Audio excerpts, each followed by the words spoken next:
અને હવે વાત વડોદરાની કે જ્યાં ભારે વરસાદથી ભાયલીમાં છે જળબંબાકાર। ઇન્દિરા આવાસના મકાનોમાં ઘૂંટણસમાં પાણી ભરાઈ ગયા। ઘરોમાં પાણી ઘૂસતા ઘરવકરી અને અનાજને નુકસાન પહોંચ્યું છે।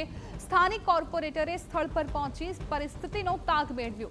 મહિલાઓ, બાળકો અને વૃદ્ધો સહિત 30થી વધારે લોકોનું સ્થળાંતર કરાયું। અસરગ્રસ્તોને નજીકની સરકારી શાળામાં આશ્રય અપાયો છે। પાણી નિકાલની અને રાહત કામગીરી માટે તંત્ર દોડતું થયું છે। આ દ્રશ્યો આપ જુઓ, ઇન્દિરા આવાસના જે મકાનો છે ત્યાં કઈ પ્રકારની સ્થિતિ અત્યારે જોવા મળી રહી છે। લોકોના ઘરમાં પાણી ઘૂસી ગયા છે એટલે સ્વાભાવિકપણે કે તેમને રહેવાની, જમવાની એ વ્યવસ્થા કરવી ખૂબ અઘરી બની ગઈ છે। તમામ લોકોને ત્યાંથી ખસેડવામાં આવ્યા છે। 30થી વધુ લોકોનું સ્થળાંતર કરવામાં આવ્યું છે કેમ કે ઘરમાં રહેવાય તેવી સ્થિતિ નથી। આપ આ દ્રશ્યો જુઓ કે જ્યાં ઘરની અડધી દિવાલો ડૂબે તેટલું પાણી અત્યારે ઘરમાં ભરેલું છે।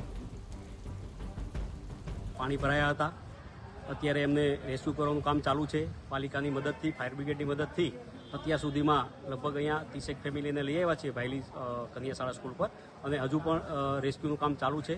લોકોને નમ્ર વિનંતી છે કે હજુ પણ એલર્ટ હોય તો ઘરની બહાર બિનજરૂરી ના નીકળશો।